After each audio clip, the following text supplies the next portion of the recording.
सावन के महीने में क्यों बढ़ जाता है हरिद्वार का महत्व। जाने इस धर्म नगरी से जुड़ी वो बातें जिनसे अक्सर लोग अनजान हैं। सावन के महीने में पवित्र नगरी हरिद्वार का महत्व कहीं ज़्यादा बढ़ जाता है। इस वीडियो में हम जानने वाले हैं खास बातें और हरिद्वार शहर से जुड़ी वो पौराणिक बातें जिनकी जानकारी तमाम लोगों को नहीं है।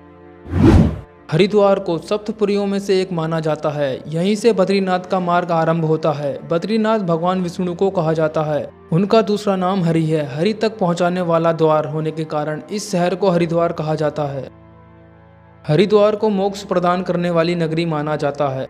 लाखों भक्त हरिद्वार में मोक्ष प्राप्ति के उद्देश्य से गंगा में डुबकी लगाने आते हैं। हरिद्वार में ही दक्ष की नगरी कंखल भी है।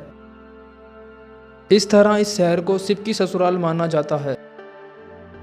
सावन के महीने में हरिद्वार का महत्व कहीं ज़्यादा बढ़ जाता है। माना जाता है कि इस दौरान भगवान विष्णु शयन के लिए चले जाते हैं। धरती के संचालन का जिम्मा शिव जी के पास होता है। इसी बीच वे हरिद्वार में ही निवास करते हैं। यही कारण है कि देश भर से तमाम कांवड़िए इस बीच हरिद्वार आकर जल भरते हैं और शिव जी का जलाभिषेक करते हैं।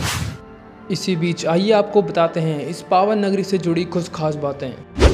हरिद्वार से ही मां गंगा मैदानी इलाकों तक पहुंचती है, इसलिए इसे गंगा द्वार भी कहा जाता है। माना जाता है कि यहां गंगा में डुबकी लगाने से व्यक्ति के पापों का अंत हो जाता है। इस शहर का जिक्र पुराणों में भी मिलता है। इसे सप्तपुरियों में से एक माना जाता है। कहा जाता है कि समुद्र मंथन के दौरान अमृत की बूंदें पृथ्वी के 4 स्थानों पर गिरी थी। वो स्थान है प्रयागराज, उज्जैन, नासिक और हरिद्वार। इन्हीं स्थानों पर कुंभ का आयोजन किया जाता है। हरिद्वार में हर की पेड़ स्थान पर अमृत छलका था। यह स्थान ब्रह्मकुंड के नाम से भी जाना जाता है। हरिद्वार एक ऐसा पवित्र स्थान माना गया है जहां नारायण, शिव और ब्रह्मा तीनों विराजते हैं। यहीं ब्रह्मकुंड में ब्रह्मा जी का निवास माना जाता है। इस स्थान को गेटवे ऑफ गॉड्स भी कहा जाता है।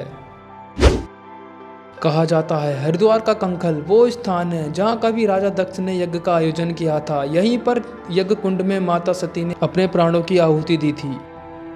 हरिद्वार को लेकर यह भी कहा जाता है कि यहाँ हर की पेड़ की ऊपरी दीवार पर भगवान विष्णु के पैर का चिन्ह है, जिसे मां गंगा हर समय स्पर्श करती है। दोस्तों, जानकारी अच्छी लगी हो तो वीडियो को ज़्यादा से ज़्यादा शेयर करें और ऐसी इंटरेस्टिंग वीडियो के लिए चैनल को सब्सक्राइब करना न भूलें। धन्यवाद।